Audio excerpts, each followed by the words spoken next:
रैयान एक शरारती 10 साल का बच्चा अक्सर अपने पिता की बातों को नजरअंदाज कर देता था, खासकर जब वे उसे बाथरूम में दाखिल होने से पहले दुआ पढ़ने की सलाह देते। एक शाम जब वह अपने खिलौनों से खेल रहा था, उसके पिता ने पुकारा, रैयान, हमेशा बाथरूम में जाने से पहले दुआ पढ़ना याद रखो, शैतान गंदी जगहों पर रहता है। रैयान ने गहरी सांस ली और कहा, अब्बा, यह सिर्फ एक बाथरूम है, अगर मैं भूल भी जाऊं तो कुछ नहीं होता। उसके पिता मुस्कुराए लेकिन समझाया, बेटा, सिर्फ इसलिए कि तुम कुछ देख नहीं सकते, इसका मतलब ये नहीं कि वह वहां नहीं है। उस रात आलस में आकर रैयान ने दुआ पढ़े बिना ही बाथरूम में कदम रखा। अचानक उसे महसूस हुआ कि हवा सामान्य से ठंडी है। हल्की रोशनी टिमटिमा रही थी, जिससे दीवारों पर डरावने साए बन रहे थे। जैसे ही उसने नल की ओर हाथ बढ़ाया, एक गहरी डरावनी आवाज गूंज उठी, तुमने फिर अपनी दुआ भूल गई। उसका दिल जोर से धड़कने लगा। उसने धीरे धीरे मुड़कर देखा। एक भयानक आकृति थी उसके सामने खड़ी थी, लंबी, झुकी हुई, जलती हुई लाल आंखों के साथ। उसके मुड़े हुए सींग थे, बड़े नुकीले पंजे और एक खौफनाक मुस्कान, जिससे कालेपन से भरी हुई डरावनी दांत झांक रहे थे। उस प्राणी की आवाज इतनी गहरी और ठंडी थी कि रैयान की रीढ़ में सिहरन दौड़ गई। वह जड़ हो गया, चीख भी नहीं सका। वह राक्षस धीरे धीरे उसकी ओर बढ़ने लगा। उसके पंजे टाइल्स पर घसीटते हुए एक अजीब सी आवाज निकाल रहे थे, अब तुम मेरे हो। डर के मारे रैयान पीछे हटते हुए भागा और सीधे अपने पिता के कमरे की ओर दौड़ा। उसका दिल इतनी तेज धड़क रहा था कि लग रहा था जैसे बाहर आ जाएगा।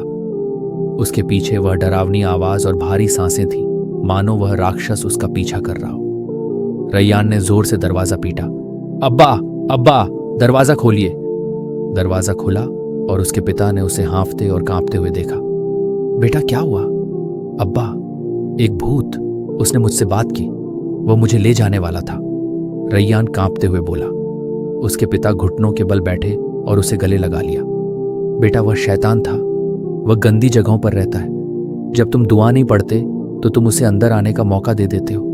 दुआ हमारी ढाल है। रैयान की आवाज कांप रही थी। क्या वह फिर से आएगा? उसके पिता ने प्यार से मुस्कुराते हुए कहा, नहीं, अगर तुम अल्लाह के शब्दों से अपनी हिफाजत करोगे। चलो मेरे साथ आओ।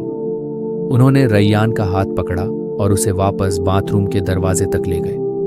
हवा अब भी ठंडी थी, लेकिन उसके पिता निडर थे। उन्होंने दरवाजे पर खड़े होकर मजबूत आवाज में दुआ पढ़ी, बिस्मिल्लाह अल्लाहुम्मा इन्नी औदु बिका मिन अल खुबुसी वल खबाइत। फिर उन्होंने रैयान से कहा, अब मेरे साथ पढ़ो। रैयान ने हिचकिचाते हुए धीरे से कहा, बिस्मिल्लाह अल्लाहुम्मा इन्नी औदु बिका मिन अल खुबुसी वल खबाइत। जैसे ही उसने दुआ पूरी की, माहौल बदल गया। डरावनी ठंडक गायब हो गई। बाथरूम अब वैसा ही लग रहा था जैसा हमेशा होता था। उसके पिता मुस्कुराए, देखा, दुआ तुम्हारी ढाल है, इसे कभी मत भूलना। रैयान ने सिर हिलाया। अब वह खुद को सुरक्षित महसूस कर रहा था। उस रात जब वह अपने कमरे में सोने गया तो अब भी उसके मन में उस डरावने राक्षस की यादें थीं, लेकिन उसने हिम्मत नहीं हारी। वह बार बार दुआ दोहराता रहा। उसके पिता ने भी अपने कमरे में सोने से पहले अपने बेटे के लिए एक दुआ की। सुबह जब रैयान उठा तो उसे महसूस हुआ कि वह पहले से अलग है, ज्यादा मजबूत, ज्यादा सुरक्षित। अब उसे समझ आ गया था कि डर सिर्फ तभी हावी होता है जब इंसान अल्लाह को भूल जाता है। उस दिन के बाद से रैयान ने कभी भी बिना दुआ पढ़े बाथरूम में कदम नहीं रखा। उसे पता था कि ये अल्लाह के शब्द ही हैं जो उसे अंधेरे में छुपे खतरों